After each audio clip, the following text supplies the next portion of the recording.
And now let's turn our eyes to some meeting that concluded today. The Conference of Parties came to a chaotic conclusion today, marred by delegate walkouts and condemnation by the civil societies. Developing nations sneered at the $300 billion that developed nations pledged to help address climate change.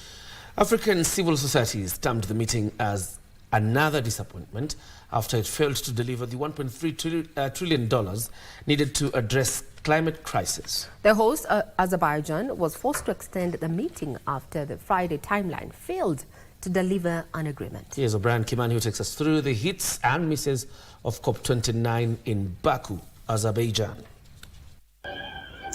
As curtains come down for COP29 here in Baku, Azerbaijan, the opinion is highly divided onto whether this was a successful COP. But all this is also dependent on who you ask. If you talk to members of the African civil society, they'll tell you that the COP29 was another talk shop for global fat cats to mate and break bread. But to members from the global north, COP29 was a meeting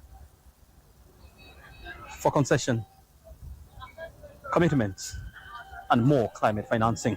Close to 2 weeks, more than 50,000 COP29 delegates spent their time huddled in the cold and expansive Olympic Stadium here in Baku, Azerbaijan, which had been turned into a conference center to host the annual meetings. Negotiations were difficult and at times chaotic as countries haggled over numbers and semantics, the usual COP style. We are not going to accept as Africa.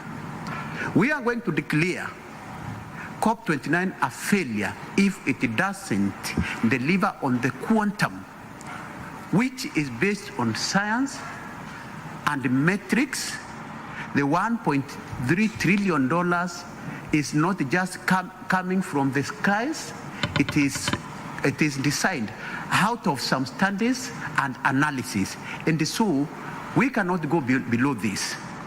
Though leaders from major global powers like China, France, Germany, and the United States gave the meeting a wide berth, negotiations nudged on, sometimes late in the night. Key agreements were made to operationalize the carbon credit trading mechanisms. Regarding the report on national greenhouse gas inventory data from parties included in Annex 1 to the Convention, the SBI adopted conclusions at its closing plenary on 16th of November, agreeing to continue consideration on this matter at SBI 62. The agreement came early on Sunday morning, a day after the COP29 talks were supposed to end. During the closing ceremony, COP29 President Mukhtar Babayev announced that richer nations had agreed to pay at least $300 billion a year by 2035 to help poorer countries prepare for natural disasters and initiate sustainable planning. However, the developing nations and members of the African civil society rejected the $300 billion, terming it an insult. There is no way we can win this war when we are fragmented. We need to work together with the young people. We need to work together with the parliamentarians. We need to work together with women across the world. We need to work with the farmers of the world, indigenous people, but we need that unity. Whether it is North or South, South-South collaboration, but should be done within the spirit of trust. Developing countries had sought $1.3 trillion to help deal with the raging floods, droughts, rising seas, and extreme heat. The funds are also supposed to help developing nations implement sustainable projects to mitigate against climate change.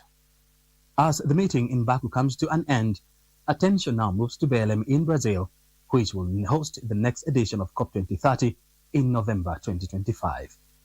But until then, developing nations can only hope that the Baku funding pledge will come to pass to help vulnerable nations deal with the urgent task of climate crisis. With the COP29 done and dusted, the attention now shifts to Brazil, which will be the host of the COP 30 in 2025.